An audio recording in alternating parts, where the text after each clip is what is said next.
Thank you. We move on now to our next presentation, and we're very pleased to welcome, to give this next presentation, Dr. Stéphanie Prévost. Is that the right way of saying it? We're very pleased to have Dr. Prévost with us. She was unsure whether she would make it because there's a strike in France at the moment on transport, and so her flight was delayed by 5 hours. So it's really good that you're here with us today. You have in the outline for today a resume about Dr. Prévost and her work in this particular area that she's presenting on this afternoon. So we look forward to your presentation on practical Christianity and Methodist advocacy for Ottoman Armenians, 1894 to 1915. So we welcome you. Thank you. Thank you. I'm delighted to be here today for reasons that have just been given, but also because I'm very grateful to the college, Jordan Hammond could not be here today, and David Bondi for supporting the application I made to the joint fellowship which I obtained last year. They both shared knowledge, and the time here was particularly fruitful and intellectually invigorating. The work I'm presenting today arises from research conducted here at the time and is work in progress. I come from a field of political history, so I'd be delighted to hear some of the responses and I guess some of the challenges. Many a time have they wronged us, from of old Armenian cries, entanglement set of treaties compact and pledged, then ravaged the poor in their net, the poor in their net. Sorrowing land, all thy torture, let England now say, all thy shame, too long has sufficed. We will take thee down from the cross, our sister, poor sister of Christ, poor sister of Christ. The centenary of the Armenian genocide has spurred renewed interest into previous episodes of mass violence against Ottoman Armenians, especially the Armenian massacres of 1894-1896, by which it is now estimated that in between 200,000 to 300,000 Ottoman Armenians died, not to mention conversions and refugees. For a long time, the British extra-parliamentary outcry long remained a non-subject. Recent research, notably by Michel Toussaint's 2017 Britain and the Armenian Genocide, has overturned this.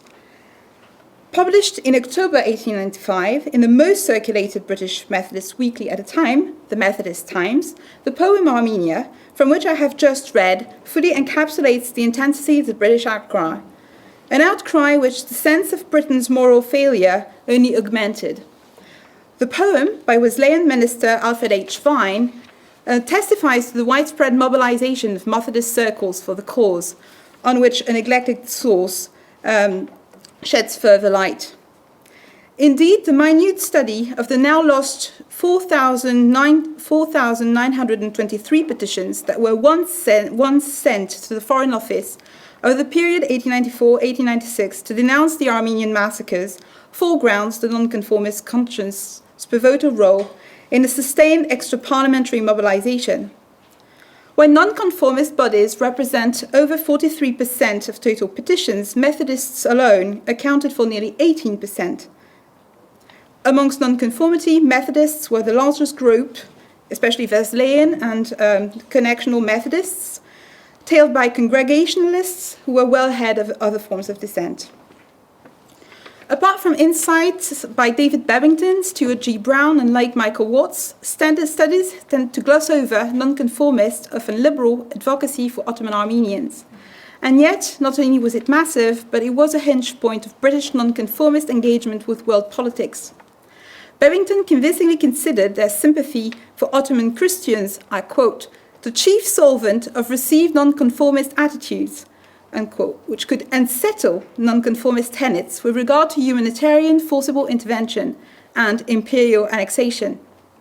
This paper will explore this intuition further from a slightly different angle, building upon discussions of Victorian socialism as one that could also be linked to the development of the individual into modern citizens. This article more specifically asks about the combined agency of the church, problematic term, and the individual in bringing about a better world and in improving global ethics in the context of the Armenian massacres and subsequent developments of the Armenian question. It would argue that the Armenian massacres of 1894-1896 spurred a long-lasting ethical turn and further sanctified practical Christianity, increasingly understood, not unproblematically as we've seen, as Christian socialism, in the most socially aware sections of nonconformity, and especially amongst those gravitated in radical holiness circles, be they Methodist or otherwise. The study will primarily explore the strategies of the Methodist Times and connected reformist, Methodist, or Christian socialist periodical titles and figures in their endeavors to make this cause a morally binding one over the period 1894-1915.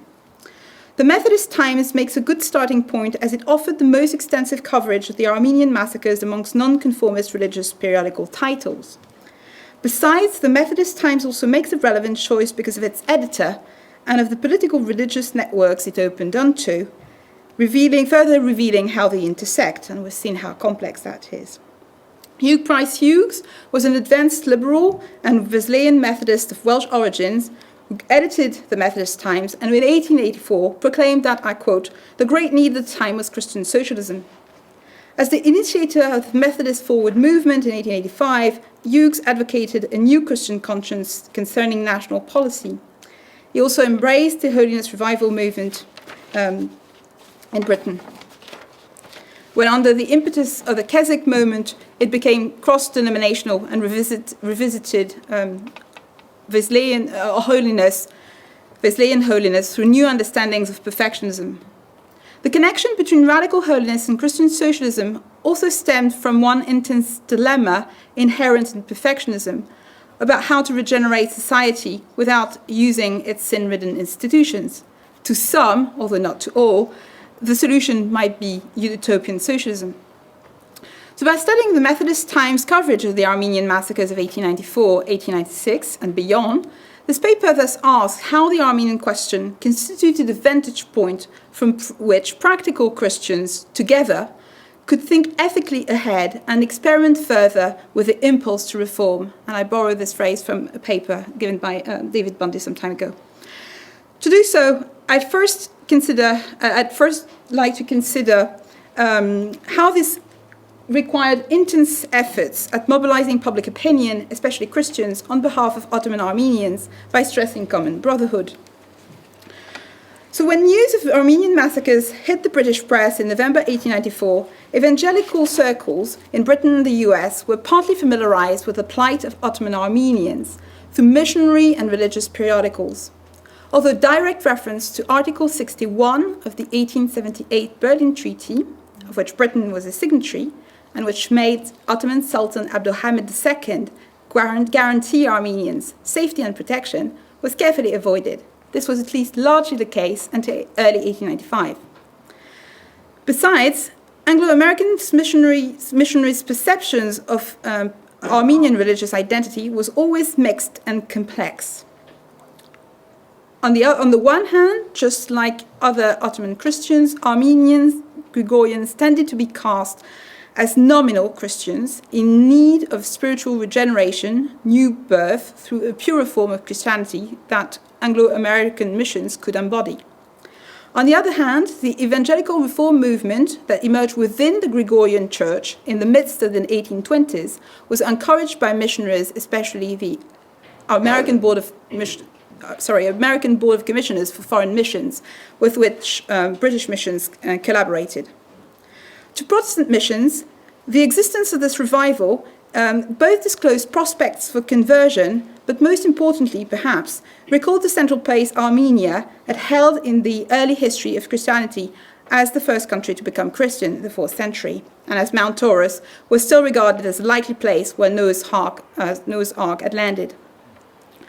Mobilizing evangelical circles on behalf of Ottoman Armenians in the context of the 1894-1896 massacres thereby presupposed adopting a more favorable presentation in order to elicit unproblematic compassion. So this was done through stressing common Christian brotherhood and through emphasizing families, Armenian families, as meaningful social units to communities.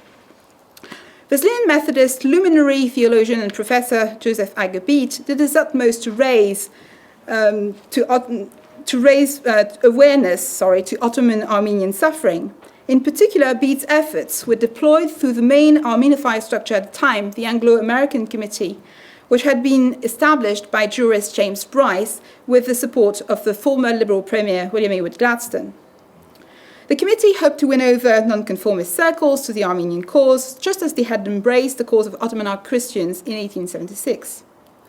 This was to be facilitated by the fact that the Anglo-Armenian Committee benefited from the steadfast support of religious personalities across denominations.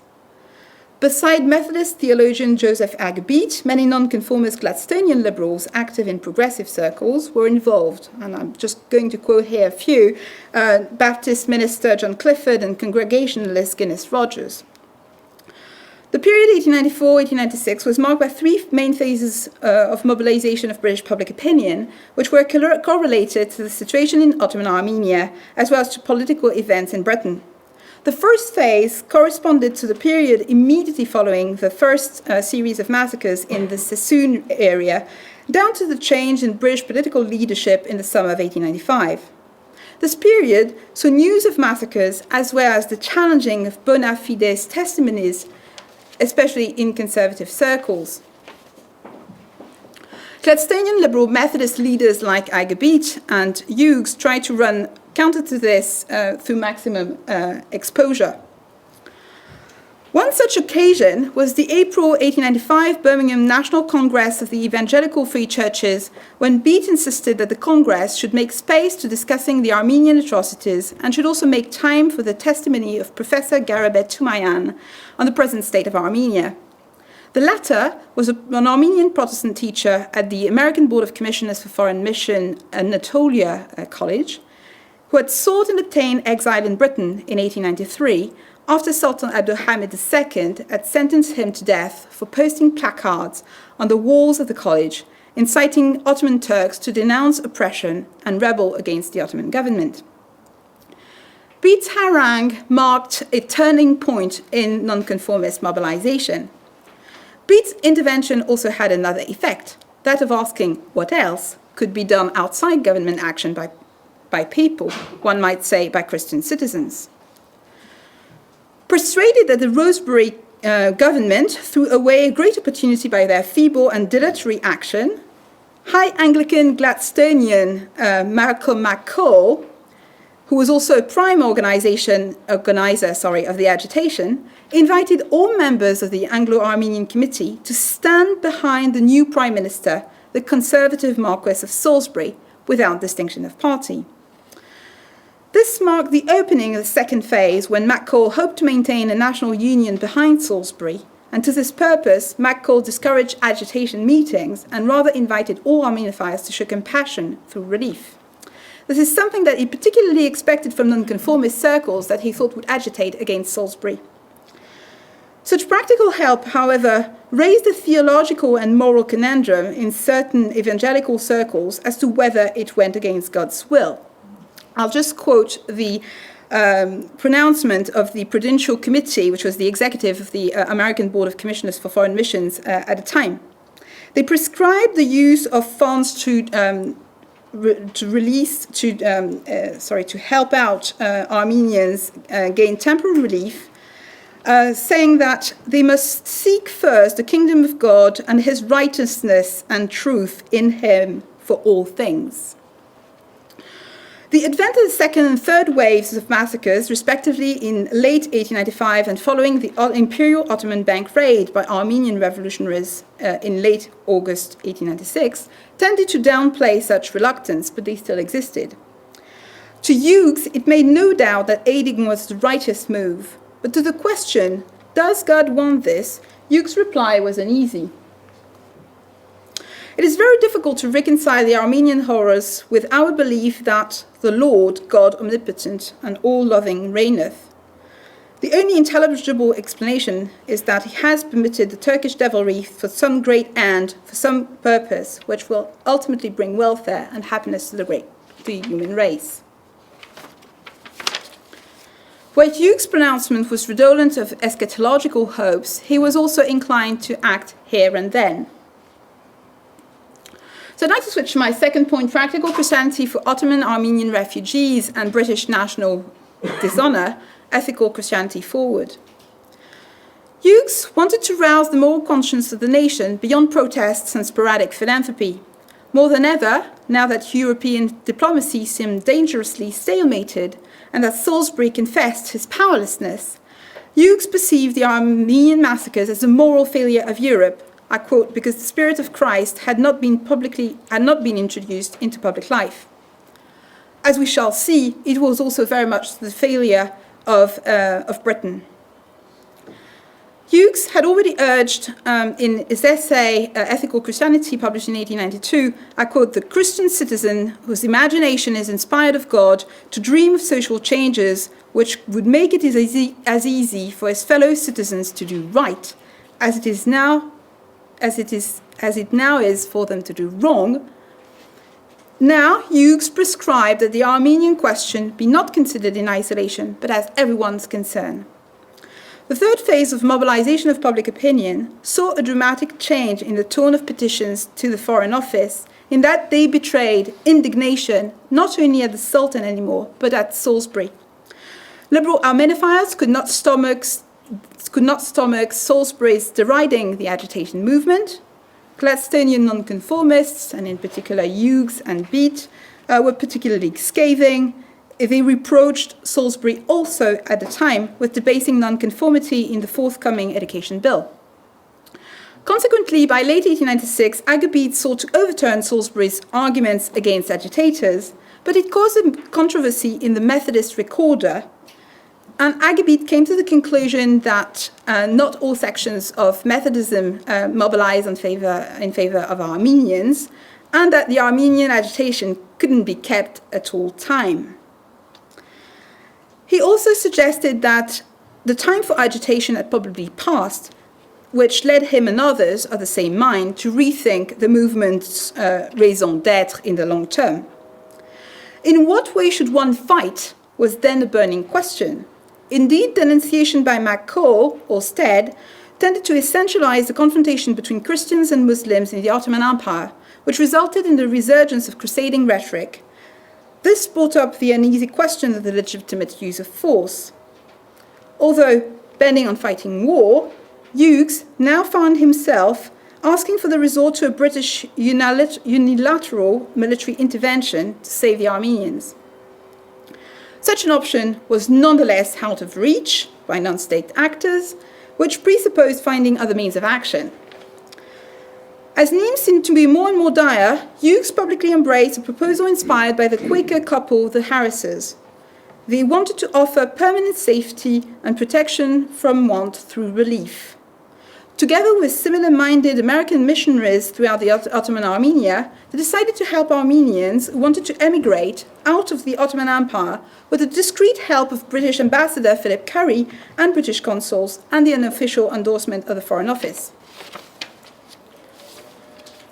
In nonconformist and missionary circles, the idea caught up.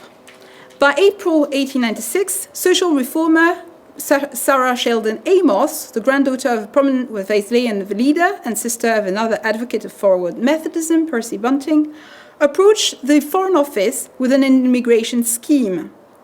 She proposed settling selected Armenian refugees to Canada and Cyprus in a way that would also help develop neglected British imperial territory. The scheme had the full support of Canon Henry Scott Holland, a staunch Anglican advocate of Christian socialism, and who, like Amos, had been heavily influenced by the teachings of Frederick Denison Morris. Both also happened to be staunch Gladstonian liberals. A few months later, Hugues was very happy to publicize the scheme, now called the Armenian Refugees Fund Scheme, in the Methodist Times as having, I quote, the approval of the highest authorities. The choice of Cyprus was highly significant.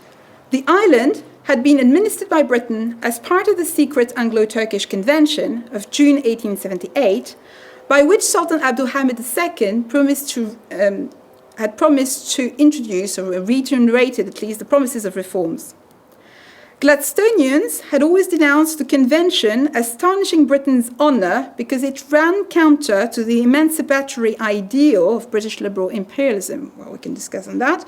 But though Amos's Armenian colony would contribute to Cyprus' colonial development, it also endorsed the grander ambitions of its main benefactor, Manchester Congregationalist manufacturer and philanthropist Francis William Crossley. The latter was perhaps best known, as we've seen, as a generous supporter of the holiness, especially in Manchester. Persuaded that the Cyprus Convention was one glaring embodiment of wrong, Crossley admonished, in a letter to William Gladstone that the Manchester Guardian published, that, I quote, Britain should give up Cyprus and make it a sanctuary for Armenians to convince the consort of Europe that she did not intend to act unilaterally in her selfish interests, but that she genuinely meant peace, unquote. This could not be done on a number of grounds, and I do not have time to develop. Notwithstanding, Crossley opened the way for another emigration project, which operated together with Amos in Cyprus and shared some of its financing. It was the one launched by radical liberal reformer and Edinburgh urbanist Patrick Geddes. Though not a frequenter of holiness circles, at least not that I can think of, but perhaps this is wrong, Geddes professed a religion of humanity which brought him close to some people in holiness circles, despite theological differences. One of those contacts was Henry D. Rawnsley, Anglican vicar of Crosthwaite near Keswick and a Crossley man, who also campaigned on behalf of Armenians. Rawnsley was thus the ideal intermediary between Amos and Geddes. Just like them, Geddes envisaged the agricultural colony this time for its long-term pacifying effects in the east. To him, the Hamidian massacres did not have so much to do with Islamic barbarity as with the lack of cooperation between the different elements of a society towards a better polity. He envisaged this at all levels, be they local, regional, and national. What was denounced was Ottoman polity and its evolution over time.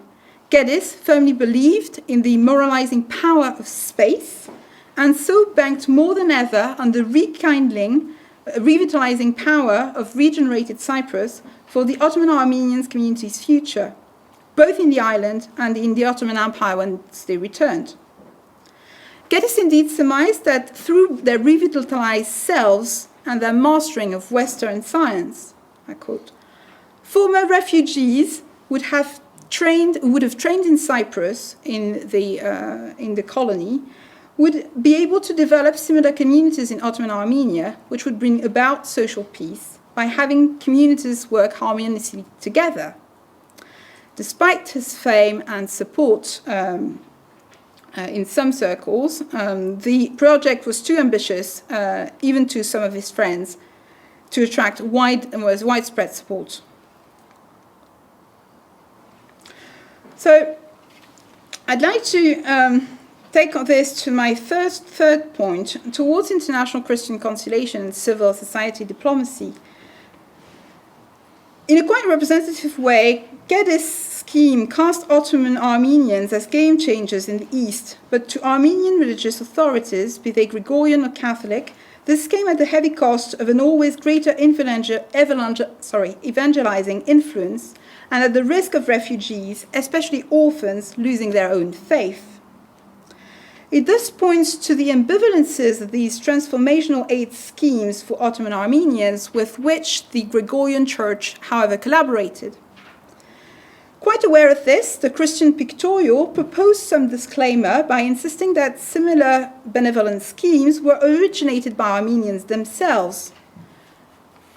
And the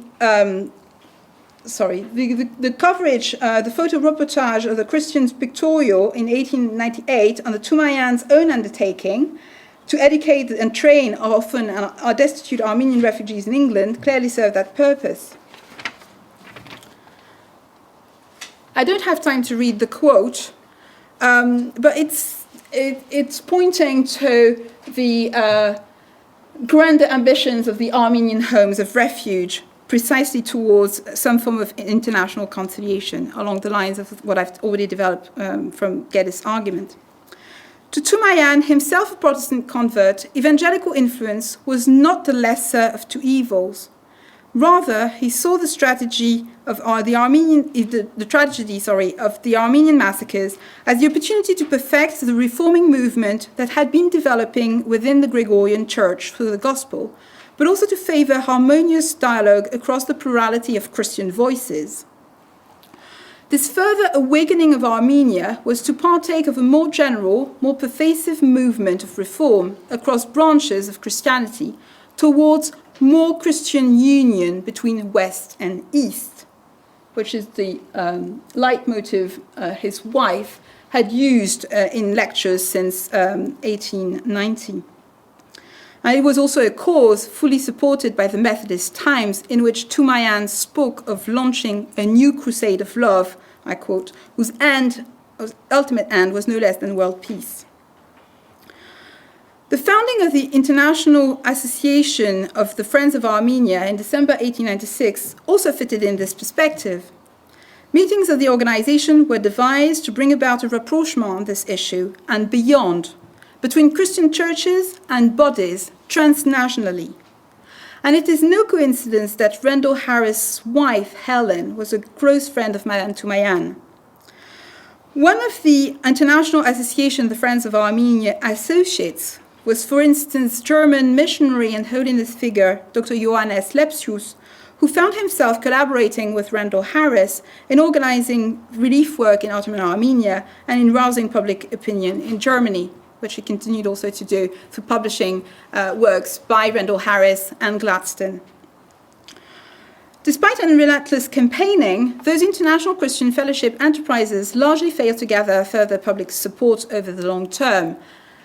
The death of leading figures of the British Armenophile movement, especially Gladstone in 1898, Hughes in 1902, deep lasting divisions over the use of the guerrilla tactics during the Boer War, rife disagreements on how to best resist the 1902 Education Act, as well as the absence of clear liberal leadership and lack of understanding as to how to bring about reunion in churches, whether there should be one. All these were factors that durably overshadowed the Armenian cause till the Armenian question broke again in the margin of the Macedonian question in 1903. These impediments necessarily also impacted the progress of the international Christian Union movement, at least for some time. So by way of a conclusion, one could ask, were these years of mobilization completely wasted? Undeniably, the intense mediatic campaign over the Armenian massacres in the British press had been successful at the time, but they had failed to build up in its aftermath. No matter how widespread some Methodist liberal editors, Hughes or even Percy Bunting, wanted it to be in the long term, support to Ottoman Armenians remained a dear issue mainly to agitators of 1894-1896. However, to these, the legacy of the 1890s Armenophile mobilization was a long-lasting one, which spurred transnational exchanges with figures of a similar mind, especially with the view to explore a more ethical form of world governance. The International Association of the Friends of Armenia was a point in case. It had helped British Armenophiles enlarge international networking and develop connections between single-issue, vocational, or religious, national and transnational networks over a common cause, or from a common cause. The impetus towards general arbitration and world peace, given by the 1899 Hague Conference, of which Stead was an instigator, facilitated connections with internationalist jurist circles and with semi-official organizations such as the Interparliamentary Union, of which French holiness figure, Baron d'Estournel de Constant, was a member. Oh, right. In this way, the creation of a new structure, the International Eastern Question Association in 1904, of which de Constant was president, materialized these new interconnections and probably remains the most fruitful legacy of the International Association, the Friends of Armenia. British Methodism, through the Forward Movement and the personal holiness connections, had been a leading force in the British Armenophile movement of the 1890s, and to some extent, but in a more discreet way, would remain present in the transnational pressure group that the International Eastern Question Association was. The cause, however, mostly disappeared from the pages of the Methodist Times, as it was thought that the campaigning should go on more discreetly through these circles rather than publicly through public mobilization of opinion. The International Eastern Question Association, which expressed Armenian grievances in the language of common humanity, made also an interesting move towards including Young Turks from 1904, who were merely perceived as progressives. For that reason, their coming to power in 1908 was celebrated by the Eastern Question Association as a positive step for world history and world peace, and it was also welcome in the pages of the Methodist Times. Unfortunately, in overlooking their vision of world peace was still highly nationalistic and Christian, the Eastern Question Association, and quite significantly the Methodist Times, failed to appraise that the Young Turks' approach to common humanity was similarly rooted in nationalism, and in their case, in anti-European neo-Ottoman imperialism, which would lead Young Turks to side with the Triple Alliance during the First World War, and which also contained the tragedy of the 1915 Armenian genocide. It is probably this and other challenges over the use of force, conservatism, the centrality of holiness, the meaning and the means of church reunion that led forward Methodist Christian socialists and holiness figures to think on how to overcome and forward the cause of Christian leadership in global peace. However, I take that the Armenian massacres of the 1890s formed an essential stepping stone towards that horizon, and probably there should be a way of liaising with Peter Gattrell's work on labor and the free churches, trying to set that history back to the 1890s rather than in the aftermath of the First World War. Thank you.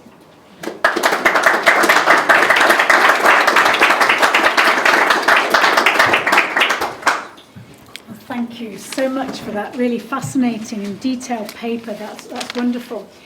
We are running a little bit late, but we will have time for a few questions, and then we'll move into tea. Yes, Tim. Thank you for your stimulating, and it brought to mind a number of issues, not least of which is, in my mind, you guys use key figure, ethical Christianity and all that, but applied to foreign policy, and maybe the Armenians are a vehicle for this. There was a fatal weakness, because you mentioned it very briefly in one phrase, and that is the Boer War.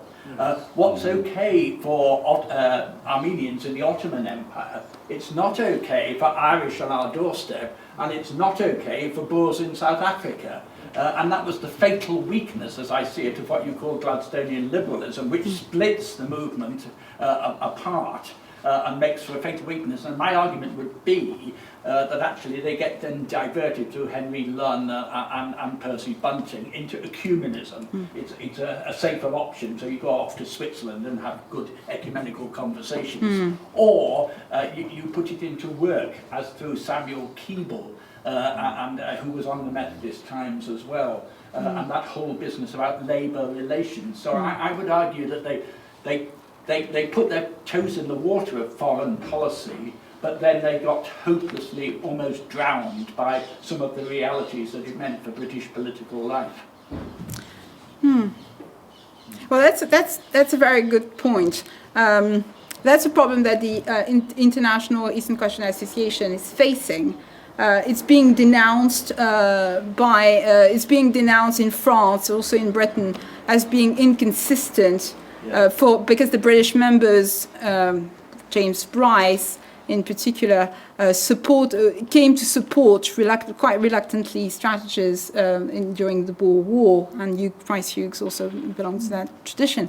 So there is an attempt. This is why the International Eastern Question Association has problems just getting off the ground for some time. Yeah. Have you found any evidence as to who is funding the Methodist Times?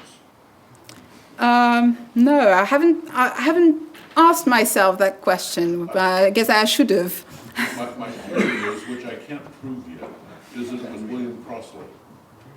He was also funding the Hughes on other projects, including the mission, which I can prove, but I can't prove about the Times yet. And it was also supporting James Rendell Harris's and Helen Bockel Harris's trip exactly. you mentioned. Yeah. So he was heavily funding that, and he dies in '97, which means that the money runs out about a year later as the will is probated. That's true. That's correct. Yeah, that's a very good point. Other questions? Thank you.